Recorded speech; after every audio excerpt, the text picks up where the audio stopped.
యొక్క భావజాలాన్ని అమెరికాలో వ్యాపింపజేయడం కోసం చాలా కృషి చేశాడు.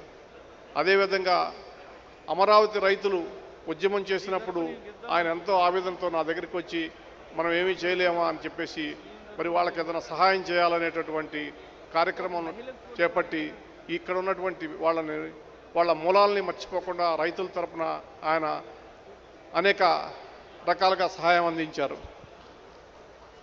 వారు ప్రత్యేకించి అమరావతి ఈరోజు నిలబడటం కోసం ఆయన చేసినటువంటి న్యాయ సహాయం, ఆయన చేసినటువంటి ఆర్థిక సహాయాన్ని మనం గుర్తుంచుకోవాలని చెప్పేసి ప్రత్యేకించి అమరావతి రైతులకి గుర్తు చేస్తున్నా.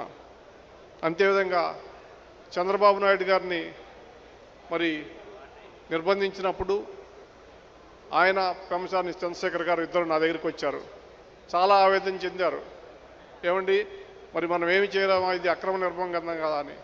మరి అనేక మంది న్యాయ నిపుణులతోటి కూర్చొని వాళ్ళు కష్టపడి మరి ఆయన ఏదో రకంగా బయటికి తీసుకొచ్చి రక్షించాలని చెప్పేసి, అదేవిధంగా అక్రమ నిర్బంధానికి వ్యతిరేకంగా చేయాలని చెప్పేసి వ్యతిరేకంగా పోరాటం చేయాలని చెప్పేసినటువంటి వ్యక్తి.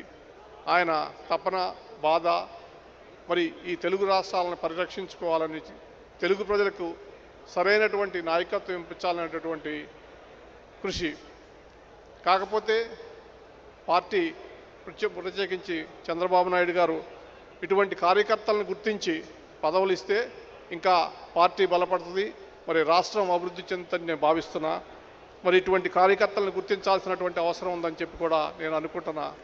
తెలుగుదేశం కోసం ప్రత్యేకించి అనేక సంవత్సరాలుగా అనేక స్థాయిల్లో కష్టపడినటువంటి వ్యక్తులు, ఆర్థికంగా నష్టపోయినటువంటి వ్యక్తులు, అదేవిధంగా మరి నిర్బంధం పాలైనటువంటి వ్యక్తులు ఉన్నారు. మరి వారందరినీ కూడా గుర్తించి సముచిత రీతిలో మరి గుర్తిస్తారనేటువంటి ఆశిస్తున్నా.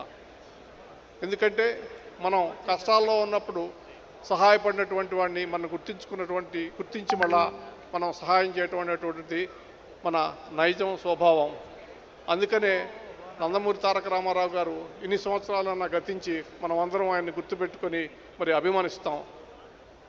అందుకని నేను ప్రత్యేకించి మీ అందరికీ చెప్పేది ఏంటంటే, మనం కొన్ని విషయాలని కొంతమంది వ్యక్తుల దగ్గర నేర్చుకోవాలా. సమాజ సేవ, మానవత్వం, మరి పొరుగువాడి గురించి ఆలోచించడం అనేటటువంటి ముఖ్యమైనటువంటి విషయాలని జయరాం దగ్గర స్ఫూర్తితో గుర్తించాలని చెప్పి కోరుకుంటూ